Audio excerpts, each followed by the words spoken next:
Governor గారి ప్రసంగానికి మనస్ఫూర్తిగా పార్టీ తరపు నుంచి నా తరపు నుంచి మనస్ఫూర్తిగా దానికి మద్దతు తెలుపుతూ ధన్యవాదాలు తెలియజేసుకున్నాను అధ్యక్ష.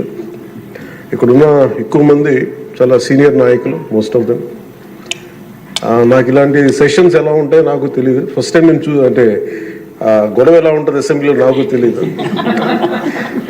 నాకు చాలా ఆశ్చర్యం కలిగింది ఏంటంటే నేను ఇట్లాంటి గొడవలు టీవీల్లో గతంలో తెలంగాణ నరసింహన్ గారు గవర్నర్గా ఉన్నప్పుడు ఉమ్మడి రాష్ట్రం అప్పుడు గొడవలు చూశాను, టీవీలో చూసామని. అట్లీస్ట్ దానికి ఒక కారణం ఉండిందో ఇంకో 100 విభేదించే పరిస్థితులు ఉన్నాయి. ఇక్కడ విభేదించడానికి ఏముందో నాకు తెలియలేదు. నేను అనుకుంటా ఉన్నా అసలు ఇలా ప్రవర్తించవచ్చా, ఇలా చేయొచ్చా అంటే ఇది leaders should lead by example కదా. రాష్ట్రానికి ప్రథమ పౌరులు గవర్నర్ గారు ఇలా ఈ స్థాయిలో ఉండి ఆయన మర్యాదపూర్వకంగా వచ్చి మన బడ్జెట్ మన రాష్ట్ర విధానాలని ఆయన ప్రవేశపెట్టి మాట్లాడుతూ ఉంటే గౌరవించే విధానం ఇదేనా అని అనిపించింది. సో నేను మనోహర్ గారితో మాట్లాడతాను, మా సహచరులను మన సివిల్ సప్లైస్ మినిస్టర్ గారితో.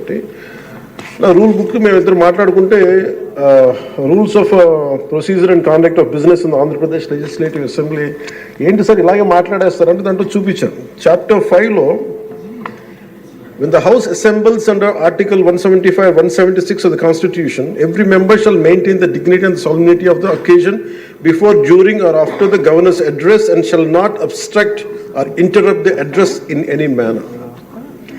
Maintenance of dignity and salinity at governors address అనేది చాలా స్పష్టంగా ఈ రూల్ బుక్లో ఉంటే మనమే రూల్స్ని ఇంప్లిమెంట్ చేయాల్సిన వాళ్ళం. వారికి సంఖ్యాబలం ఉందా లేదా పక్కన పెడితే every member of this house has a responsibility to follow the rules. మనమే కనుక ఆ రూల్స్ని బ్రేక్ చేస్తే ఇంక మన ప్రజలకి కానీ చూసే వాళ్ళకి ఏం చెప్తాం. నాకు చాలా కాలం క్రితం నేను అప్పుడప్పుడు మనోహర్ గారిని అడుగుతూ ఉంటాను, సరే అసెంబ్లీలో ఇక్కడ ఏమి గొడవలు జరిగినా ఎందుకు కేసులు పడవని, ఇక్కడ ఏమి మీకు కొట్టుకో, ఇది నేను నాకు చాలా కామన్ మ్యాన్ ఒక ఇష్యూ, ఒక ఇన్క్విజిటివ్నెస్. అండ్ నాకు పార్లమెంట్లో గొడవ జరిగినప్పుడు ఏమి అవ్వేంటి ఇబ్బంది పెట్టేస్తారు ఏంటంటే ఇక్కడ అవేమి ఉండవు, ఇక్కడ ఇట్స్ ఫ్రీ ఫర్ ఆల్ అన్నట్టుగా మాట్లాడితే then we have more responsibility. మన మీద రూల్స్ పెట్టలేదు అంటే ఏం కేసులు పెట్టమండి. ఇదే కనుక నిన్న వాళ్ళు చేసిన గొడవే కనుక గవర్నర్ గారి మీద ఆయన సుప్రీంకోర్టు జస్టిస్గా ఉన్నప్పుడు ధైర్యం చేయగలరా, కళ్ళల్లో చూడగలరా?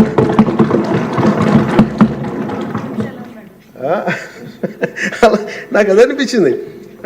అంటే గౌరవించాల్సింది పోయి ఈ విధానం ఏంటనిపించింది. నిన్న టీవీ